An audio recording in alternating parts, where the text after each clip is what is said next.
Hey, welcome to Talk of the Town with Jon Adams. I'm Jon Adams, and I'm sitting here with Bison. Now, I had to decide, do I refer to you as living legend, Bison great, or Coach Kramer? I'm gonna leave it here for now, but I have Coach Kramer in studio.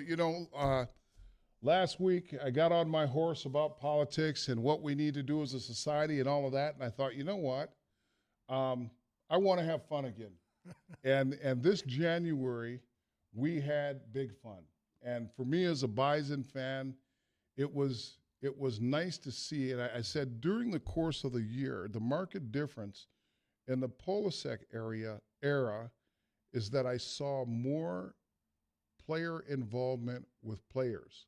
And that whether it's celebration, Yep. whether it's coaching. I went to at least 3 games, and on the sidelines, I saw more players interacting with players.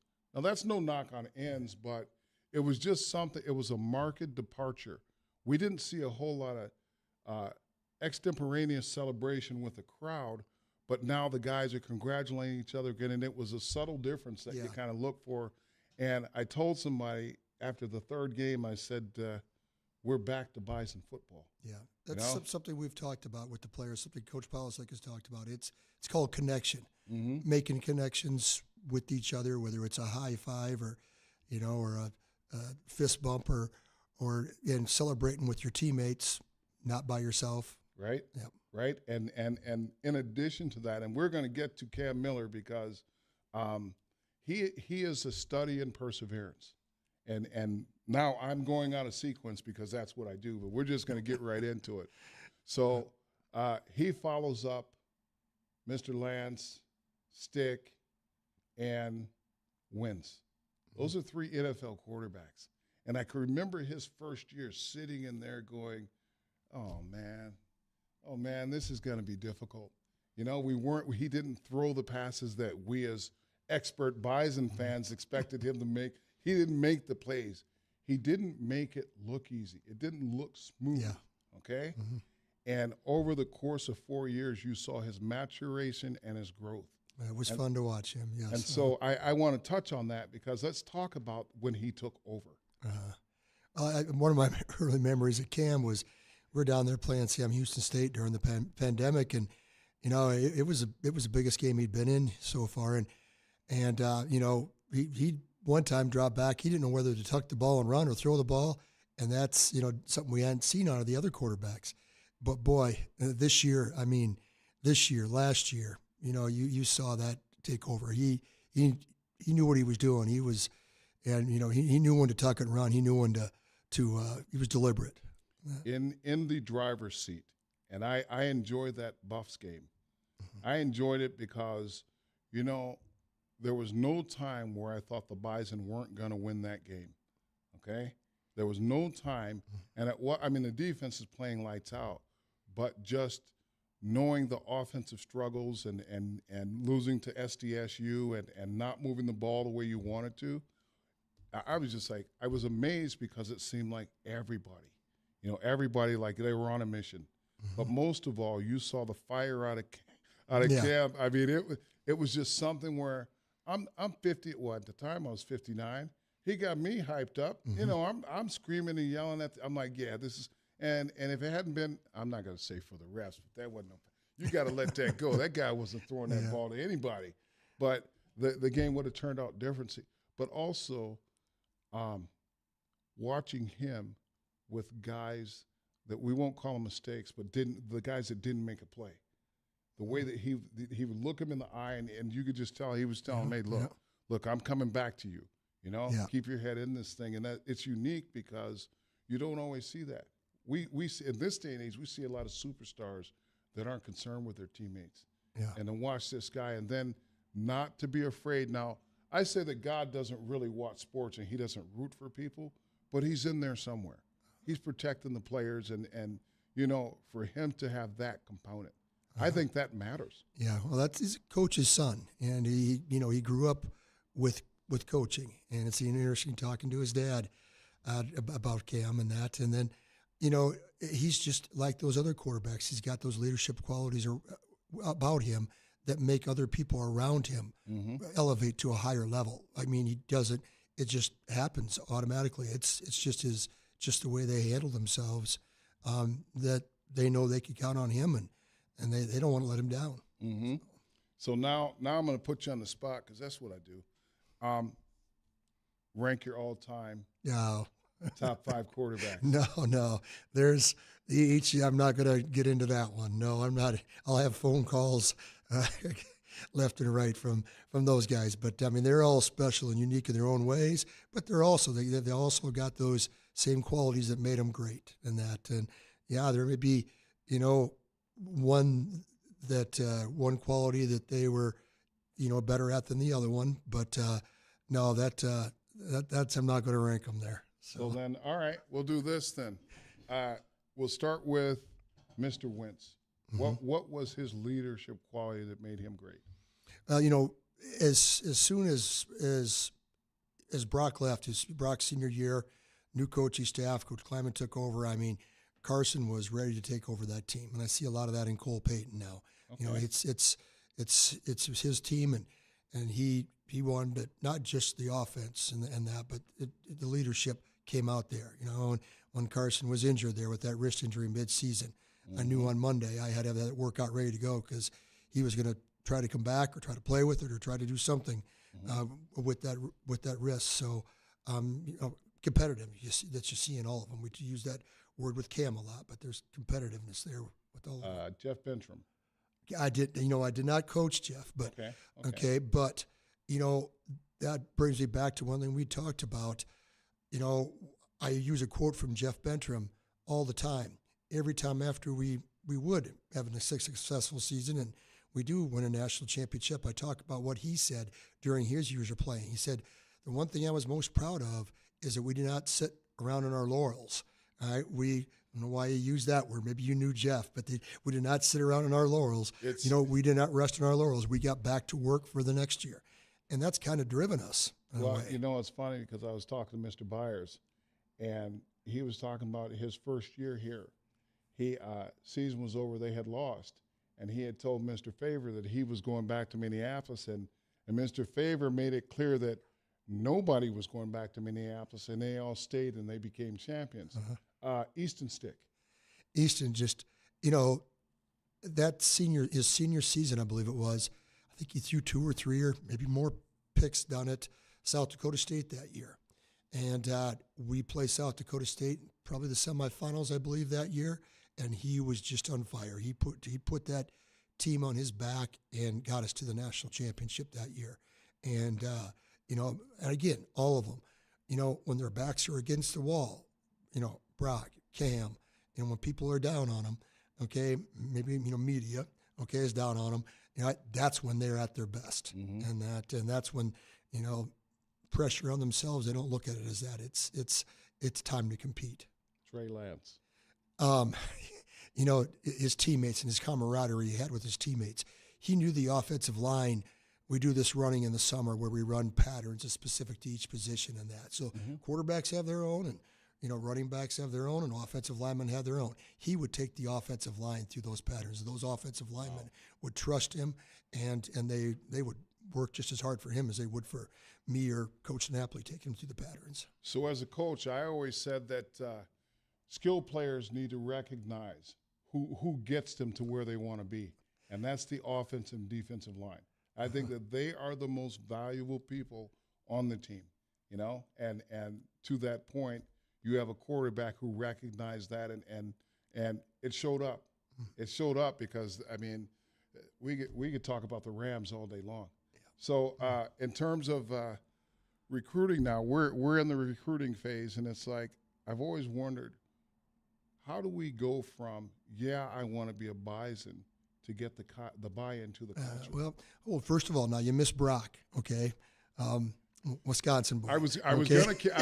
I'm glad you mentioned. You're gonna get to him. Okay, I know I'd hear it if I didn't talk about. In my mind, I was wondering how many quarterbacks do I go, because Arden Beachy is also one. Yes, that So anyway, let's go on it. You go as many quarterbacks as you want. All right. Yeah, Brock was one of those the first ones there with the national championships and that. There was Steve Walker, a special I was one about to too. say, yeah. Yeah. See, now I'm like, how do we forget? Mhm. You know, there was the guys. Now, Bo was here, I think, 10 years before we won the first title. So there were all those guys that set the foundation for the historic run that has happened. You got to remember, these kids too. They watch. Trey Lance sat and watched Easton. Right. Cam had a chance to sit and watch. In person. Not to mention these kids keep in touch with each other. I know Brock and Cam do talk a lot, and that's part of the culture. You learn, right, from the classes ahead of you, and your classes ahead of you. You teach the classes underneath you. I mean, you have a question, you ask a vet. Right. Big Game James says, we're up against the break. I'm here with Coach Kramer of the world champion. Wow. World champion Bison. When we come back, we're going to talk more Bison football and the culture. This is Jon Adams. If you want to call in, the phone number is 701-293-9000.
Welcome back to Talking the Town with Jon Adams. I'm sitting here with Bison legend, Coach Kramer, the strength and conditioning coach of your NDSU Bison.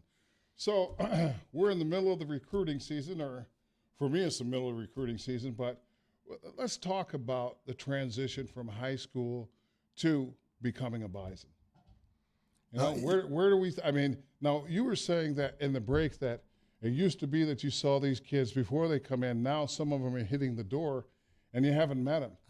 So first, let's talk about the difference in recruiting. I mean, even from 2000 to now, the way it looks, how you recruit kids, the type of kids that you recruit. Let's start there, because I've found that when I talk to Bison kids and I talk to Bison athletes and people in the community, you are looking for a specific individual. And so so you're going to recruit a tight end. There's the physical attributes that, your prototypical tight end, Bison tight end would be. Beyond that, what are you keying on? Our coaches do a great job of recruiting the character and looking for those kids with character. You could, use the saying, the old quote that, talent wins championships, but character helps you repeat or repeats championships. And our coaches do a great job of that, getting in and talking to the kids themselves, their parents. The Coach Polisek has sometimes talked about talking to the janitor at the school and finding out, what kind of character does this kid has? Is he late to school? Is he early? Our coaches do a great job of looking at that stuff, and have learned that helps a lot. Those are the kids that stay in this program. And there's a certain comfort level when they bring you a kid. You're not questioning, should he be here? It's like, okay, we've recruited the right kid. Now you get him in. What's your message when you meet these young men? Well, I think that the best message is just to be realistic with them and be honest with them. I think our athletic director, I've heard him say this, and Matt Larson say this in several talks. Hey guys, this is going to be hard. This is going to be the hardest thing you'll ever do. And that transition from high school to college, having kids myself, that can be a tough transition for any kid, not to mention any child, young adult. But now you throw college football on top of it, and our program's a little bit tougher with that transition. Right. One thing that our coaches try to identify is, can this athlete be coached hard? Because we're going to coach them a lot and coach them hard. We look at our coaches talk about being teachers and that, and they're going to teach them 24/7. Right. And coach them. So can they? That's why we encourage a lot of the young athletes that come to our football camps. That way you get a chance to be coached during those camps and we can see how that action is and interaction is. And learning how to be a student. Yeah. Right. And even having sons that didn't play college athletics, it's how do you structure your time? Yeah. Being mindful that every minute counts, just as a college student, if you want to be great, right? But then throw on to that 4 to however many hours, I think at least 4 hours a day, you're spent on your craft, as I like to call it. And that ain't for everybody. Like when I talk to my kids, I explain to them, okay, if you want to play college sports, you're going to cut out a certain amount of your life socially. And if you're not committed to it, you won't love it, because it's not like playing high school where it's all fun and daisies and all that. When you get to college, there's a business aspect, Yep. But the second part of that is you've got to have the passion for the game, because when it gets hard, that passion will get you to the next level. Well, and then if you have great coaches. Heard our coaches talk about too. One of their first questions, honest, hey, do you love football? And if you don't love football and being out there, 5-7 days a week and practicing, and maybe nobody likes practice, but you've got to love football.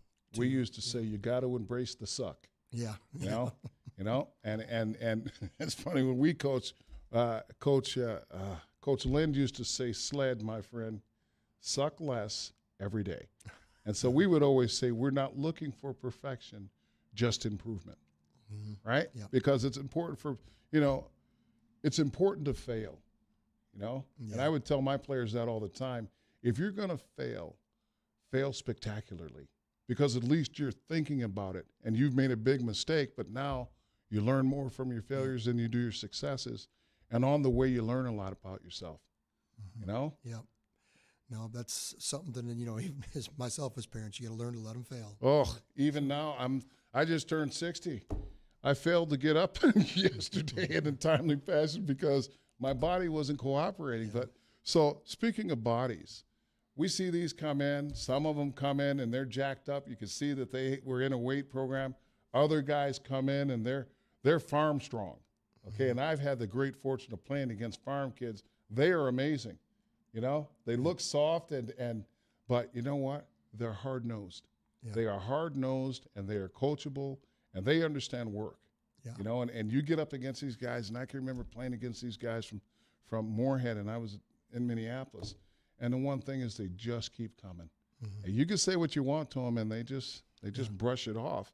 And that also in games, you see that when things get chippy, you'll see Bison players just go, "Oh, okay, all right, we can play that game too," but you don't. But then in the fourth quarter, you start seeing that other team start helping you up. That's when you know you got them, right? Yeah, that's what we've built that offensive line on. Cordell Volson to Tanner Volson, Cody Mock, now Gray Zabel. I mean, those are kids who grew up working on a farm, and I got a biased opinion of that myself. Same thing, but that work ethic it helps, especially at that position. And there's pride in saying you're from the farm. I saw the piece on Cody Mock, when he was talking about his farm and the Mocks. Let's face it, there's a whole big tribe down there. Every one of them is amazing athletes, but they're also genuine people. Yeah. And I remember my sons playing against Cody, and it was really a pleasure to go down there, from Oak Grove, and we would play these guys, and they were always kind as they were mashing on my son who was a quarterback.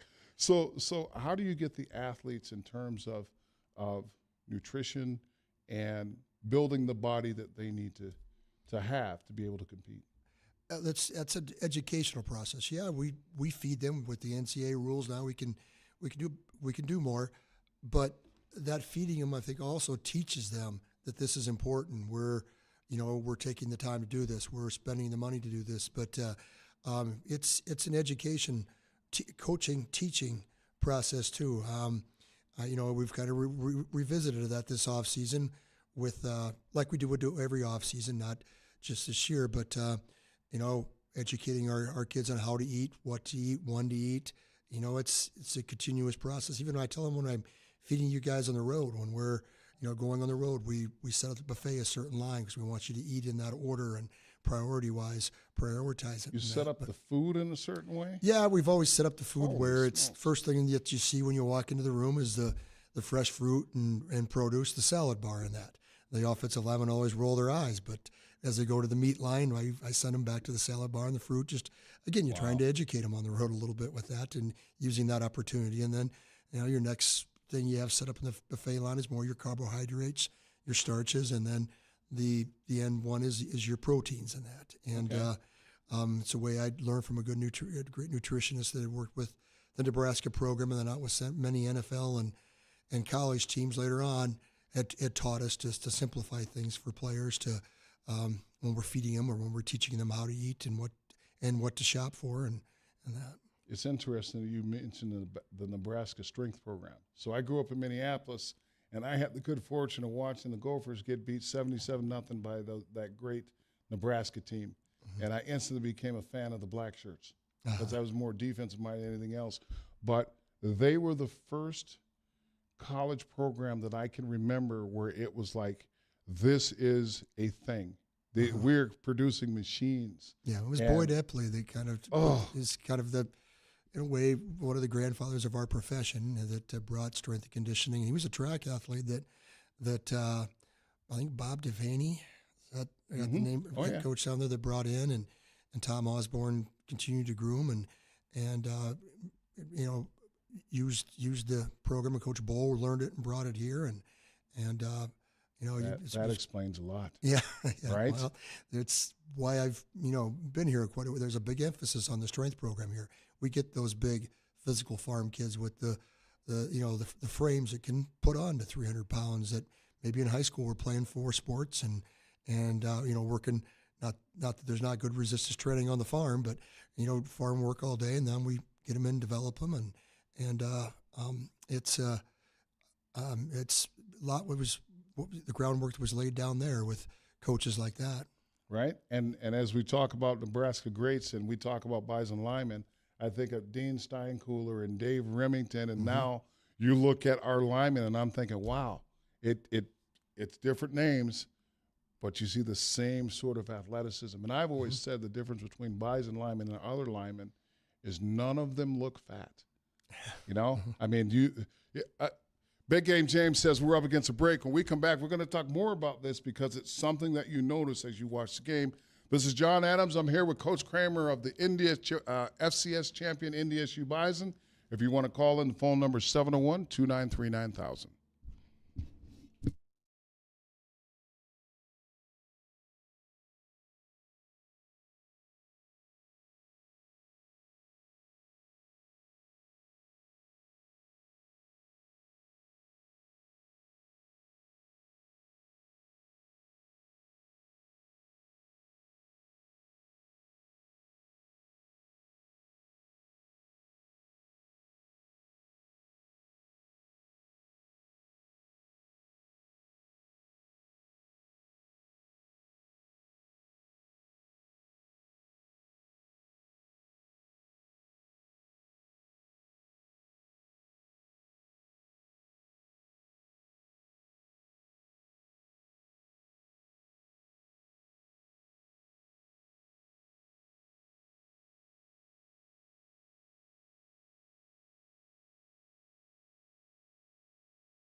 Hey, oh, wait, let that roll a little bit.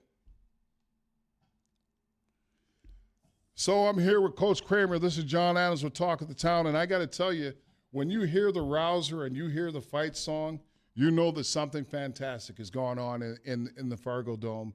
And, you know, I've been harping on Bison attendance and stuff like that. And one of my friends, he said something that was interesting, and I had to change my view of it. And that is, we live in a part of the country where people like to be outside. People like to do so. And I started thinking about it. I said, yeah, well, people do go hunting. You know, they do other things, right? So if they show up, that's a bonus, but then maybe we shouldn't be hammering on them if they don't. And so I've softened my line a little bit, but at the same time, I think that people need to understand that I think that the support is necessary because it takes a lot of time behind the scenes that people never get to see. You know, they don't get to see what the athletes go through, what the coaches. And I always say that if you think athletes take a drop pass hard or a miss block hard, coaches, it rips you, especially if it's a kid that you know has done everything they can to do 120%.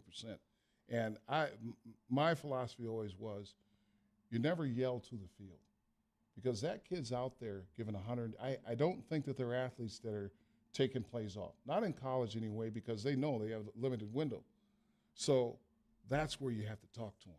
That's where you have to say, hey, listen, we went over this. I believe in you, and you're going to get another opportunity. So, you know, when I hear that and the crowd and all that, it's awesome because we know there's only 4 years. And on top of that, as coaches and mentors, we know that we're not just shaping them to be football players. We want to know that we're producing quality people when they leave here. Yeah. So let's talk about the quality piece. Well, that's what I've always felt athletics is about is setting you up for life, teaching life lessons and that. So that's kind of why I've gotten into it. What I was taught as a young athlete by coaches I grew up with and around is, you know, this is an opportunity to you know, learn some valuable life lessons. Right. And it's in anything, whether you're playing the violin or you're in the band or anything. Mm-hmm. And I've always said that we have to get kids to participate because it teaches them how to deal well with others. Yeah. You know, mm-hmm. And it's in an environment where it's not life and death. You're not going to lose your job. You're not going to lose your family or friends. It's just a game but at the same time, you know as well as I do, it is life and death to these athletes. They live and die on every snap, and sometimes they take it too far. So what is your approach to getting them back to see that the world isn't going to end if they make a mistake? You know, how do you deal with the mental aspect with athletes today? Because back in the day, like you and I, coach said, run through the wall. It's how many times, mm-hmm. you know? And after you pick the blood off, you know, wiped your face off, you're ready to go again. That sort of coaching doesn't exist. Yeah. So let's talk about that. I don't know. I'm not sure if I'm going to hit on what you're talking about here, but you know, I've always believed to motivate athletes, you need to tell them why they're doing it. I mean, I know you don't need to get into the physiology with it as you would in my profession, but you know, if they know why they're doing it, educated on why they're doing it, one, it's going to motivate them more. Two, you know, sometimes your best teachers and coaches is, at least in the weight room, are your players, your current players, your older players, teaching those younger kids how to do something. And then on top of that builds a culture with taking ownership in your program. Learned that a long time ago from another strength coach, stealing culture stuff we steal from each other there. You know, so that's part of it. And then, you know, I try to watch myself because I can get on guys pretty good, but it's just as we're out there on the floor coaching and teaching technique in the weight room. You know, you use the compliments. You make sure they're hearing them. Hey, that's a good job on that. That's a great improvement on that. It was a lot better than the last rep. But you give that positive reinforcement that motivates anybody, especially and even kids these days. And yeah, it's a little bit different athlete and different kid these days, but it's still the same. The one philosophy that I've always held is this: you can build them, you can tear them down, but you dang well better build them up. Mm-hmm. And that I don't care what it is. Like even working with these kids in the school, you know, if you're going to go there, you have to know that you have to give them something that they can hang their hat on. Because at the end of the day, if you just leave a kid hanging, like I always said to my athletes, if you don't know why you're getting what you're supposed to get, that's why you're not getting it. At the same time, if I'm not telling you, let me know. It's the communication piece, and it works in parenting. It's like a global thing. Most of these lessons can be applied to life in general. And so, along those lines, you talk about the why, and you talk about the athletes. Before the championship game, all the former athletes come back and they mix and mingle with the current athletes. There's no bigger pressure than that. But at the same time, these athletes that have been through it, they give those kids the golden gift, which is you can get it done. Yeah. And I know because I see you, you're at this, you deserve to be here, and this is how you get it done. And they listen more to those athletes than they do to you, which brings me to my final piece. When I was in Mexico and I had the great fortune, I played golf with 3 guys from Montana, 1 Grizz fan and 2 Montana State fans. And when I said I was from North Dakota, instantly it was, how are you guys doing it? And I said, well, I'm not doing much except for cheering and drinking beer, but I can tell you this. It's not the coaching, it's the players. Yeah. And I've heard it over and over. This program belongs to the players. Yeah. It's a player-driven program. That's when I think we really let that go and started having success with it, and let the players take ownership in it and nurture them along the way, and then also instill that you're handing it down. Let's hand it down in better shape. That we have heard players say that over and over again, and getting the younger players to buy into the older players, and then the older players taking that correctly and doing that correctly, with teaching those younger players. But they're some of our best coaches.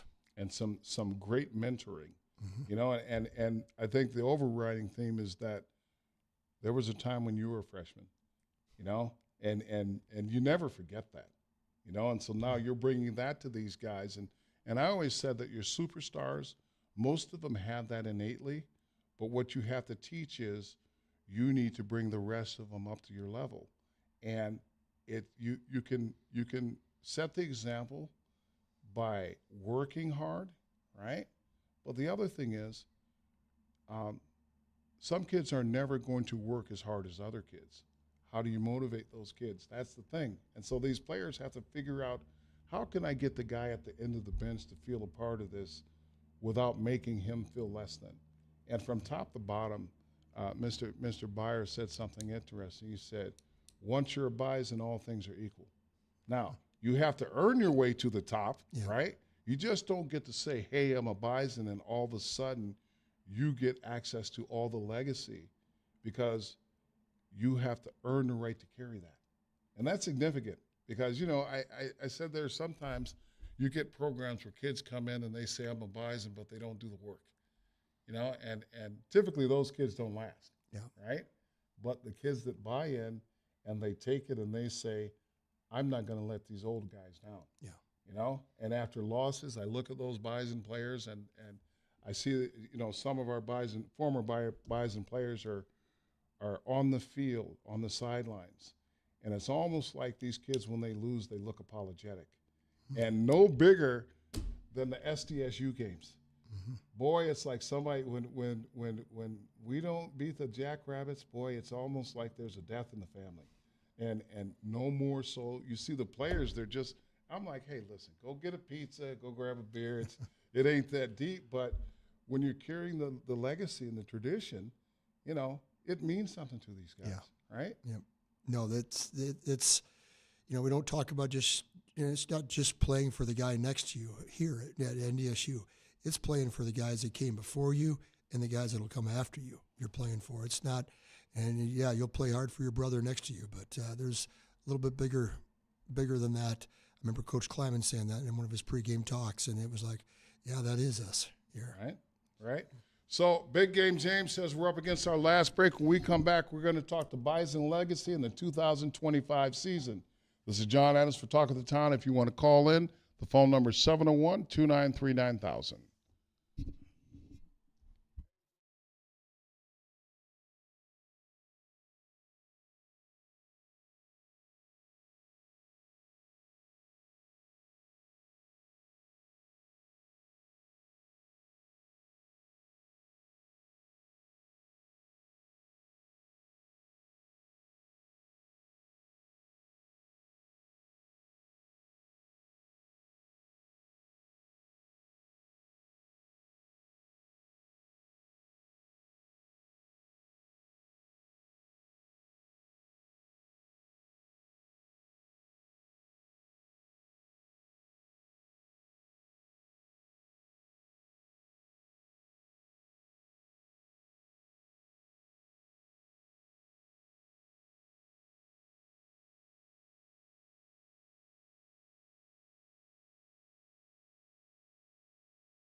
Hey, welcome back to Talk of the Town with Jon Adams. We're talking all things Bison football with Bison coaching legend, strength coach, counselor, friend, Coach Kramer. So during the break, we were talking about a couple things, and I said that practices, to me, I always thought that practices should be harder than games, and so. One of the things when you're recruiting, you got to have tools. And I've been over to that new facility, and it is amazing. You get to bring recruits in there, and they get to see that. That's part of the competitive edge. So let's talk about that facility a little bit. What's your favorite thing about that facility? The efficiency. I mean, our weight room is right there off the practice field. I still think we got to continue to utilize that proximity more. I mean, I know what I'm out there in the practice field, and we're going through practice, and I need to get something ready for the next day or make a note. The office is right there. Just it makes it a lot more efficient than being across campus. Convenient, yeah, you could maybe say convenient, but efficiency in today's day and age, and the amount of work that you can do to be successful. That efficiency has been huge. You know, when after practices, the training room is right there. You know, the locker room's right there. You know, if we're doing a meal with the players, it's right upstairs, right off proximity with the weight room. It's helped us become a lot more efficient. It certainly helps in recruiting. Yeah. Oh, yes. Yeah. And I could just imagine being a recruit walking in there and seeing this facility and knowing that the facility is accessible for athletes. Yeah, you know? And the size of the indoor, where you've got a full length field in there, the height of it, the runoff, the availability of the outdoor field, right there too. It makes your operation more efficient. So along those lines, then how and I don't want to first of all, I don't want to give any trade secrets simply because we got a good thing going here, and I think we could very well return, not to put any pressure on you guys, back to the national title game. But, it doesn't seem like we ever rebuild. And I think part of that is the culture, but also practicing. You know, what makes Bison practices and the way you do things so successful? You know, talking to coaches that have come through here from other programs and that, our kids practice hard. I mean, they go at it hard. Sometimes we got to pull them back a little bit. They practice hard. Now the technology we got involved with the GPS units and being able to track some things there, we can almost validate that. What do you mean? Just where you're validating speed, workload. I mean, for example, this year with our receivers, Bryce Lance and Chris Harris, just the volume of running they did. I started calling them cross-country athletes just because of the yardage they would cover in practice and tracking that. And then, Coach Polisek's wanting to know where they're at, so maybe we need to back off to keep our legs fresh. So you can track effort. So there's no plays off because that will register. Yeah, essentially you could track effort with it. I think I'd rather see that than just trust the computer with it, or trust the mileage and distance that we're getting off that with it. But you're tracking not just effort, but you're tracking speed. How is our conditioning? How is our are we still moving fast at the end of the year? Are we still covering same amount of yardage, high speed, and that? So it's that comes with the new facility in a way. Well, that's vital because when I played, there was only 11 games. If you didn't get to if you didn't get progressed in the playoffs, well, you guys are averaging 16 games a year. Yeah. Mm-hmm. That's a lot. Yeah. So I noticed that there's not a lot of injuries. Now let me preface that by saying there are the bumps and the bruises and the nicks that come with a very physical game, but we don't see a lot of those brutal injuries. Yeah. Now, I have a question for you. Are knee pads effective? I give the players a hard time about that all the time because it seems like they're getting higher and higher and smaller with the knee pads. But yeah, once an athlete gets a low quad bruise, I remind them how effective those are in that or a knee, or a bruise there, but on the knee. But they're effective. The knee pads you're talking. Right? Yeah. Well, I played in volleyball pads. Because I wanted to know that you hit your knee on the frozen turf, it stings. Yeah. And so, I've always said, why aren't knee braces required at every position? Now the braces is kind of another thing there, but yeah, we did this is many years ago, a study where players thought they were moving slower in the knee braces. Well, we tested them on, I don't know, it was a 10-yard sprint. It's been quite a few years. We tested the linemen on a 10-yard sprint with and without knee braces, and there wasn't a significant difference in terms of research. Yeah, we talk about player safety. I had the good fortune of seeing the Rydell rep, and helmets are way different than when I played. Yeah. And it's just the technology that the game is more safe than ever, along with nutrition and technology. And I mean, like the way we used to have to practice. It was just like, hey, you know what? If you felt dizzy, go get some water, smelling salts, you're back out there. Now there are indicators that say, hey, wait a minute, let's look at why this kid is dizzy. Let's look at this kid, like you talk about being able to look at kids. When you get hurt, you run different. Yep. Or even you walk, you get that nicked up ankle. And so all of these things, all the technology has made it much safer and a better game. So, and the product, I think the product on the field is better than it's ever been. Yeah. I mean, it's fun to watch. I don't care much for the read option. I'm a line it up and mash them, and by the way, I noticed that South Dakota State was running A-gap power out of the shotgun. It was the most amazing thing that I was like, are you kidding me? That is amazing. And then I was even kidding one of my friends that, they won those national titles because they basically just copied the Bison. I mean, a lot of their offense, a lot of their defensive sets, and the fact that now hats off. You got to applaud excellence and kudos to them, but we managed to let them know, we'll let you hold a couple of those titles, but we're going to take it back, what you guys did. I want to thank you for coming on the show. This has been fantastic. This has been Coach Kramer with Jon Adams for Talk of the Town. I'm going to have you back. Let's quickly get into 2005. Who are the rising stars that you see coming out? You already mentioned the quarterback, that freshman running back. Holy smokes! Yeah, you don't expect to see stuff like that out of a freshman, right? His vision, quickness, patience. Yeah, I mean, it almost like he's like a Crockett with power. That's the best way I could describe it. Hopefully Croc heard that. All right. Well, I want to thank you for being on the show, Coach. This is Jon Adams for Talk of the Town. You guys have a great week. Enjoy the weather. It's supposed to be cold. And as always, stay black.